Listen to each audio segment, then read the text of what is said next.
Hello YouTube, this is Andrew, and today we're going to build our first deck for Ranked Ladder. So I'm going to try and build this deck as efficiently as possible and show you how we can acquire these cards without wasting any gems. So if you like this kind of content, really appreciate it if you subscribe to the channel. Alright, so let's jump into it. Alright, so let's get started. As you can see, most of the cards on my list are grayed out, so I haven't acquired any of these yet. I did get the Ash Blossom pack for 700 gems. That was a really good deal. I got the Raigeki and the Monster Reborn from the story, and I got 3 Mystical Space Typhoons from the Synchro starter deck. I also pulled a Zeus, and I got the Solemn Judgment from the 700 gem pack. I did craft some Chalices. So the first thing you're going to want to do is go to a card like a super rare or a secret rare from the archetype. Let's use a super rare, Zoodiac Thoroughblade, and just go ahead and buy one of those. So when you do this, it will generate the card, and you'll also, let me show you guys. You see at the top of the screen here, when I bought that super rare, it unlocked the card pack associated to it, Those Who Stand Against Kings. So I'm going to go ahead and click that, and it actually gives me 1 free pull, which is super nice. So we'll go ahead and use that. And yeah, so we ended up getting, let's see here. And we got a cat coming around.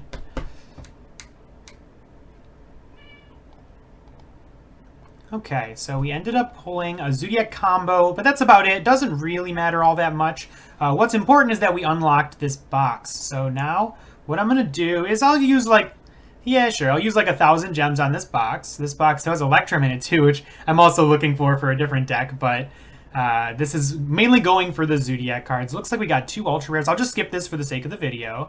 And we got our Dryden. Awesome, love that. We got our Trident and a bunch of other stuff here. Oh, looks like we got a good majority of our Zoodiac engine. Perfect. So hopefully that's all we have to pull from random packs. I'm going to go back to my deck here. All right. As you see, I already got all these all these deck ideas crafted. So we'll go back into the Zoodiac deck. And with just that one small pull, it looks like we've already completed most of our core. Alright, so the quickest way to dismantle is in the top corner here. You're going to click on this menu and then click on Dismantle Selected Cards. Now what you can do is just take any super rares or any cards that you're not going to use and just dump them in this bin. So let's see here. Lunalights are pretty cool. Cyber Dragons, Salamandrates, love that. But Time Wizard of Tomorrow, Ojama Knight, these aren't really cards that super interesting to me. Crystron's, not really interested in playing that. Ursa Arctic, unfortunately, one of Konami's, misfit children that just didn't quite work out. Gladiator Beasts, not quite my style.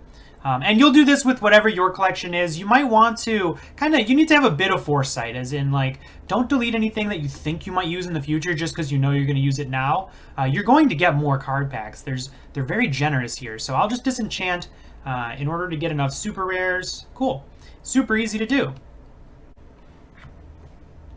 Alright, so I went ahead and disenchanted a few more cards, and I've gone ahead and completed the deck from my previous video, which shows budget lists that you can use to start off in ladder. Now, I did notice it's a bit tough to get ultra rare tokens, so if you don't have enough to craft the Megaclops, I recommend that you prioritize the Dryden and the Zeus, as these cards are essential for your strategy, and Megaclops is just an option. I'm going to craft Megaclops, though, because I really like this card. Alright, so next we're going to jump into ladder, and I'm going to walk you through play-by-play how this deck works. So the best part about this deck is you don't need to draw any complicated combos. Just drawing one monster is enough. My opponent's opted to go first. I don't have any hand traps, but that's perfectly fine. We've drawn 2 Forbidden Chalice, which is an interruption for whatever he puts up. And let's see what it ends up being. Okay, he's playing Gaga Magician. This is probably a Utopia deck. This deck focuses on just doing rank 4 spam, basically. We'll see if he ends with like the Utopia boss monster, which I believe is like a targeted negate. Shouldn't be too much of an issue for us. Utopia. Oh, so he has this rank up magic spell that he's able to use on his Utopia and rank it up. This will create the boss monster that I was talking about. I believe it's a targeted negate. I'm not super familiar with this deck. I know it came out really recently in the TCG. Okay, so we have a Ultimate Leo Utopia Ray. Once per turn, detach, equip, and then, yep, once per turn, if it's equipped, target, and negate. So it's going to be able to target one of my monsters and negate its effects.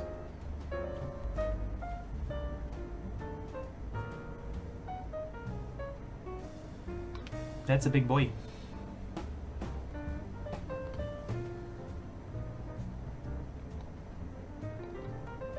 Okay. So whenever you have two Zoodiacs like this, you can just normal summon the Thoroughblade. Thoroughblade is going to be able to activate his ability and discard the Ram in order to draw a card. Sometimes you don't want to activate this because you're scared of your opponent's monster effects, but if he negates this, we're not really that scared because we don't lose the card in our hand. Since it doesn't discard for cost, it discards as part of the effect. He chooses not to negate it, which is correct.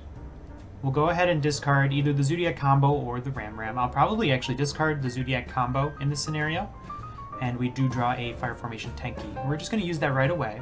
Fire Formation Tenki searches our deck for any monster, basically. So we love to see it. When you already have a monster committed to the field, what you're going to want to search off of the Fire Formation Tenki is always going to be Zoodiac Whiptail. Whiptail has a hand effect that can equip it, or rather attach it, to any of your XYZ monsters and give it additional effect and more attack.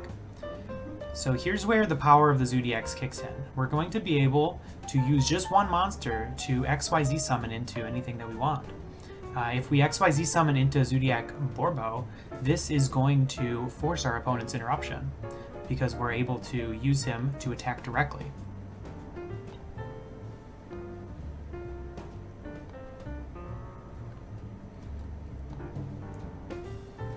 Zoodiac Borbo doesn't do a whole lot, but what its main ability is going to be able to attack directly for us. Alright, we're in the battle phase here. And Zoodiac Borbo is just going to attack directly. We'll see if he allows this.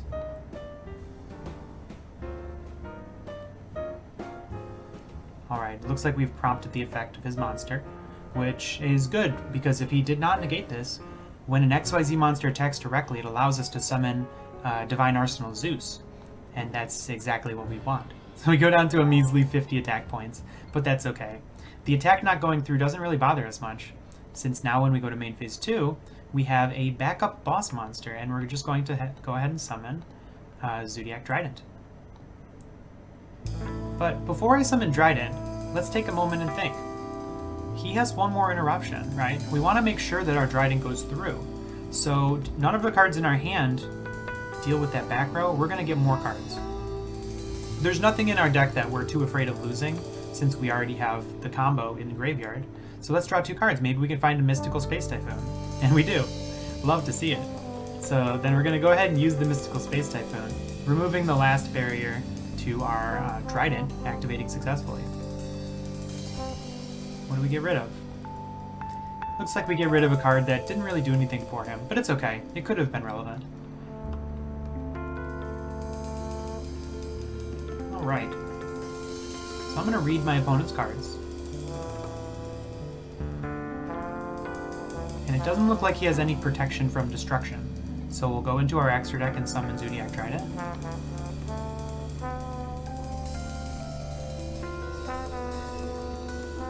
I'm going to summon Zoodiac Trident in attack position here. He has 1700 attack because his material has 1600 attack, and the Zoodiacs have an effect where they gain the attack points of the material under them. He's also gaining 100 from Fire Formation Tenki. Now if my opponent tries to attack this, I can quick play, use the Zoodiac Whiptail from my hand to give it 1200 more attack, and then anything that it battles gets banished. But let's go ahead and use his effect now. I'm going to detach the Borbo and not the Thoroughblade, because if I detach the Thoroughblade, he loses all his attack points. And we're going to destroy this 5500 attack point monster. Just goes to show, size isn't everything. Sometimes tactics are important too. Then, we have these Forbidden Chalices. These are really good interruptions. We're going to go ahead and set one.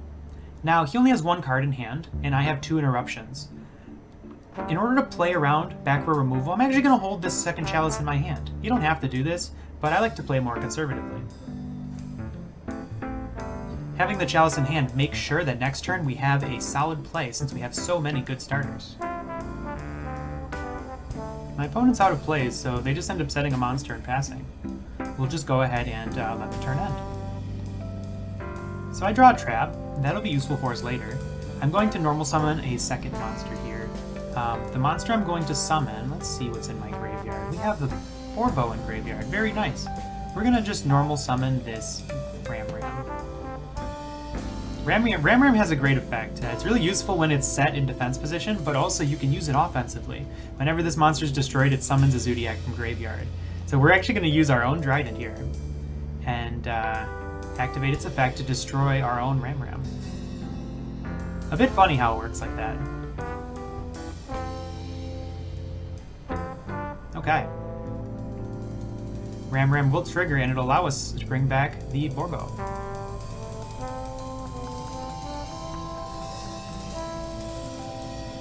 Alright. Now what we can do here is just go ahead and special summon Zoodiac Chakanine. Chakanine's really great. It's actually one of the best ones. And it doesn't matter here too much which one you overlay. We'll just do the Borbo.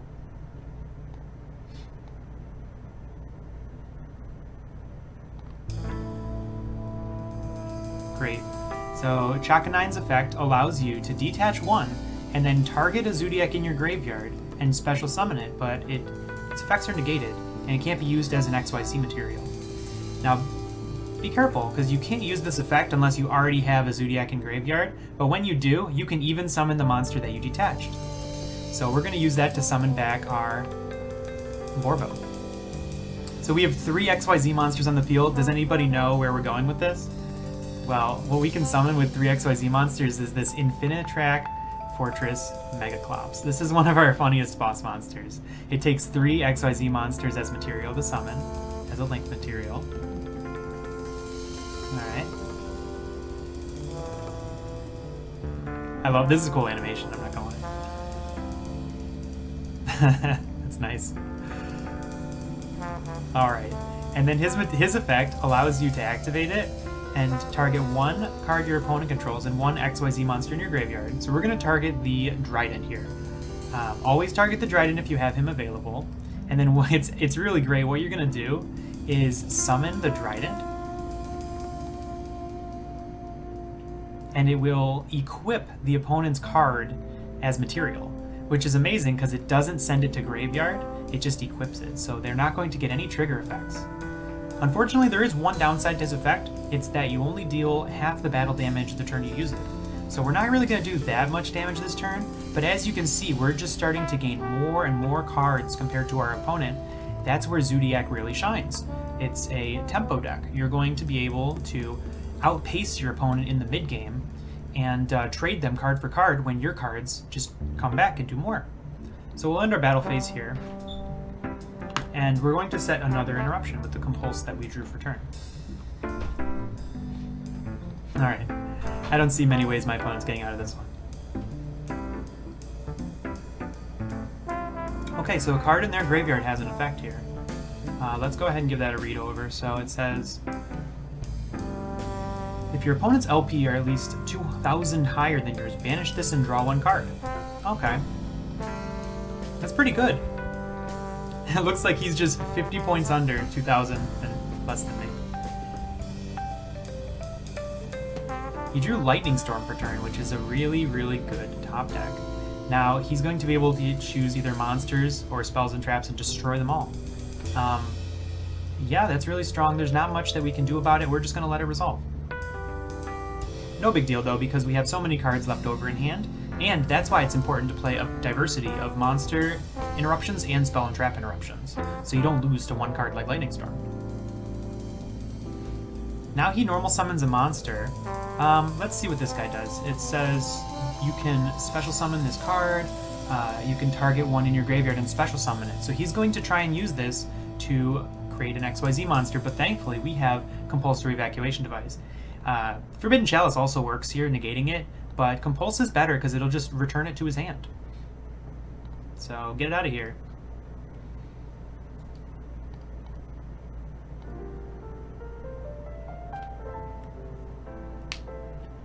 Alright, he had to end his turn based on that 1 interruption. So now I'm going to go ahead and draw for turn. Another Zoodiac. So let's try and reestablish a commanding board. Now, Dryden is limited to 1, but there are many ways that you can get it back. I could either A, normal summon a monster, summon Chakanine, summon it back, summon Tiger Mortar, which effect to equip 1 from itself to another card, so the Dryden will be live again. Or, since I have the combo in graveyard, I can just go ahead and use Zoodiac combo. And this card it's kind of like a Pot of Avarice, if you know that card. It'll let you target 5 of your Zoodiacs in graveyard, and then shuffle them all into the deck to draw a card. Really good, because now all of our XYZ monsters that we used are just right back where we need them. So we'll be able to summon them again. Oh look, we draw another trap card, perfect. So I'm going to normal summon Zoodiac Bunny Blast. The reason I chose Bunny Blast over Whiptail is because Whiptail's hand effect allows him to equip to any monster on the field. So Bunny Blast doesn't have that kind of effect, so we're just going to use it first. It needs to be normal summoned. Okay, so here I think we're going to want to assemble Divine Arsenal Zeus. So I'll go ahead and use Borbo.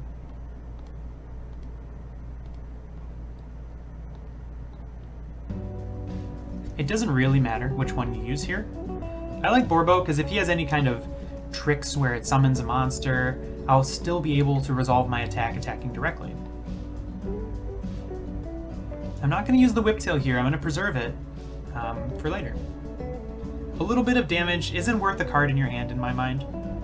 Unless you're pushing for lethal, it's usually better to maintain card advantage. Alright, so we've attacked directly. And what that means for us is we have access to Divine Arsenal Zeus, which you can only summon when you've attacked directly with an XYZ monster. Really, really good effect. But before we summon it, we're going to do something that Zoodiacs do best. We'll go ahead and summon a bunch more of them. So we can summon once on top of the Borbo. So think here, the Borbo has 1 monster under it, and now there's 2 monsters under the Hammer Kong, and then we're going to summon once again. Doesn't really matter which one. Don't waste your Trident when you're doing this play. Trident is usually best on top. Just remember that, because it has an extremely good effect. Alright, so now that we've got 4 stacked on top of each other, we're going to slap Divine Arsenal Zeus on top. Divine Arsenal Zeus can only be summoned when you've attacked with an XYZ monster, and then you can summon it on top of an XYZ monster, and its effect is a quick play. That's a really cool animation. The effect is a quick play to detach 2 and send all of their cards on the field to the graveyard. Extremely strong. So we're going to set another card. Now, there is some theory that you would not set this card because Zeus will send out all your cards as well when it's activated, but my thought process is that if he summons something, I'm going to use my Chalice, and then if he summons something else that I need to negate, I'm going to use my Lost Wind, and then if he gets through all that, at that point he triggers my Zeus. And remember how he played Lightning Storm? I put my Zeus in defense position, so he can't just use another Lightning Storm to remove it, because Lightning Storm only destroys attack position monsters. Just something, you know, to keep in the back of your mind. Alright, so now he's normal summoned this Go Golem, which doesn't really have an effect, so we're just going to allow it. Aha, so he has a monster in his graveyard, this Dwarf Go. And this says you can, while this card is in your graveyard, you can special summon this card, but banish it when it leaves the field. And that only works when he has another Go monster. So he'll get to summon this now. Now I have 2 options here. I can either wait for him to XYZ summon and then use Forbidden Chalice or Lost Wind on it, or I can use Zeus. And in this scenario, you know what, I think I'm just going to use the Zeus. Zeus can be used twice per turn since I have 4 materials under it, so this is not even the end of the turn. Also, Lost Wind has an effect in Graveyard that it allows it to reset itself when my opponent summons from the extra deck. So sending it to Graveyard doesn't mean it loses all of its effects. That can come back later to help. Now he's used Zexal Construction, which is a searcher card, I believe. It'll allow him to reveal a card from his hand and then add another card to his hand. Pretty powerful, but he's already committed his normal summon to this play, so I don't think he has many extenders that allow him to keep going.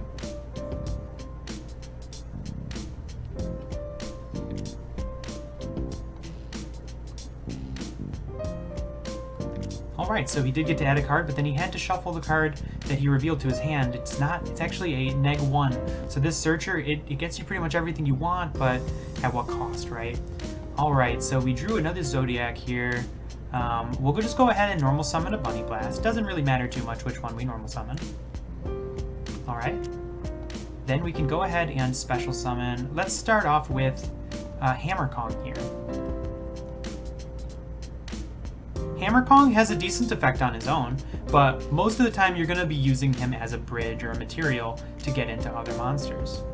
So in this play, the reason that I summoned Hammer Kong first is because I'm going into Chakanine, and I want to use Chakanine's effect, but I don't want to detach the Bunny Blast from the Chakanine since it's giving attack points. Alright, so Chakanine can activate here. I'll use its effect to detach the Hammer Kong and summon back. Oh, let's see what I have in here. I guess it really doesn't matter. We'll summon the Hammer Kong back.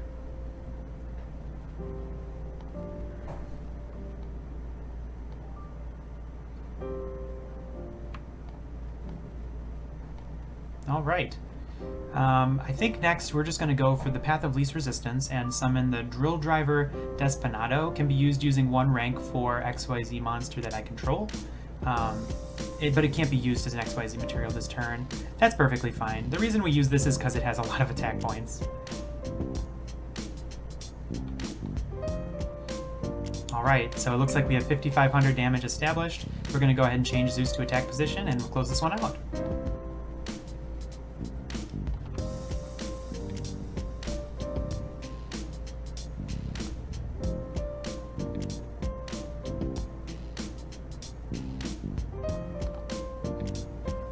Great. So it looks like we got our first win. Perfect. Well, I hope this video was informative and that you got something out of it. If you did have any other questions, please feel free and drop them in the comments, or you can, join the Discord. We'll be more than happy to help.